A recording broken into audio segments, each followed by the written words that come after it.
So I'll click on the X location here. Or actually, down here is where we input our arc, or our circle. Up here, the point 1, we can click the center point here. It's not going very well. Let me see if I can redo it. That is the center point, I believe. This is entities to patterns. That's where I want to click this. Up here, I want to select that point. There you go. You see it did it. But how many? Notice it's not 5 of them though. So down here, the number of entities, I'll say 5. And you can also set up whether or not it's equal spaced or not. That's already set up. I click the point. There they are. So there's a lot of stuff to that. But generally speaking, for most of your circular patterns, it'll be equally spaced. So you have 3 inputs. All those 8 inputs can be boiled down into just 3 inputs. Open me up a new drawing. This one's getting kind of stale. Getting a lot of little pieces of sketch left over and stuff I never deleted. So let me show you the 3 inputs that matter the most. Now, saying that it's equal spaced, if you want something that's not equal spaced, you're going to have to deal with all 8 of those inputs. But the first thing is click the item that you want to pattern. Step 2 is click the center point where it's patterning around. And 3, the number of times to copy it. So those are your 3 inputs you really got to worry about. So once again, I'm going to circular pattern that around. Got me a point here. So I'll say circular sketch pattern. Down here, entities to pattern. Click this. Up here, the point that it's rotating around is the point that I gave it. And then number of entities right here, I'll say 8. Wow. So those are your main points there.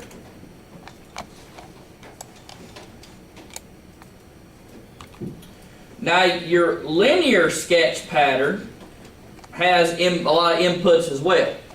Now I will say that most of the time in my life designing here, I've been doing a lot of SolidWorks and doing some little designs in here a lot.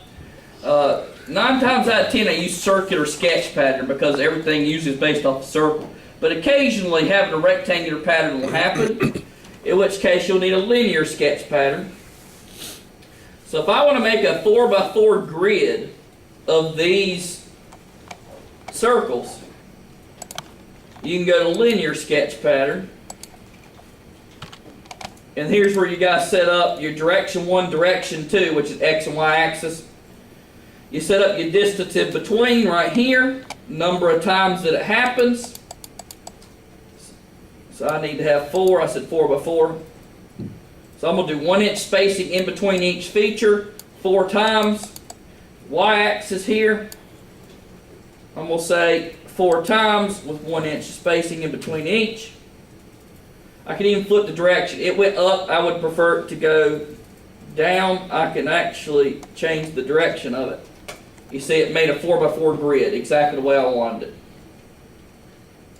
So your inputs there were the number of features in the y-axis, distance between each feature, direction, where it went left or right, and then the same group of inputs there but in the y-axis. So you see it set up my grid here. Very cool.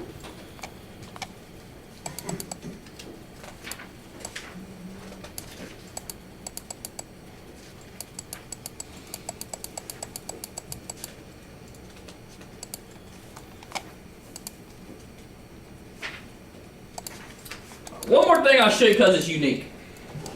You can sketch text.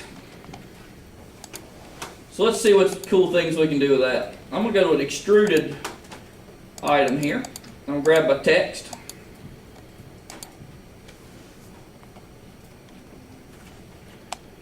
And I'm going to type my name out. Change the font if I can here. Not font. You can change font, but I actually want to change the size.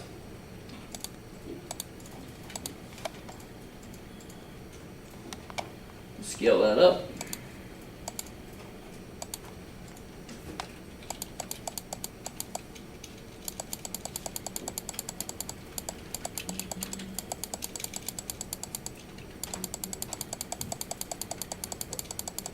scaling.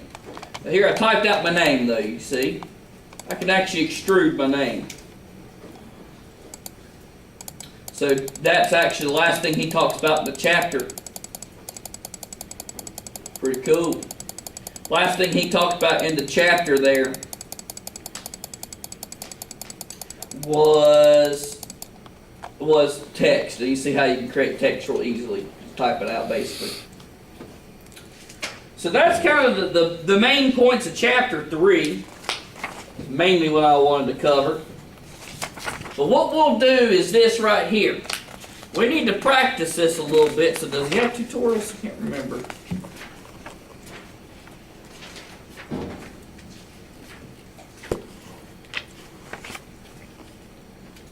Yes, tutorial 1, 2, 3. He has 3 tutorials.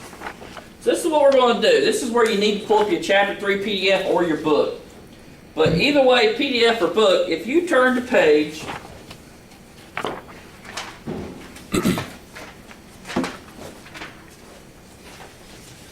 3-31, you'll see tutorial 1 there. Now some of you did the tutorials from last week and you can see that they're very annoying. Because everyone, all of you in here, you guys are pretty sharp. You're a pretty sharp group that's coming through.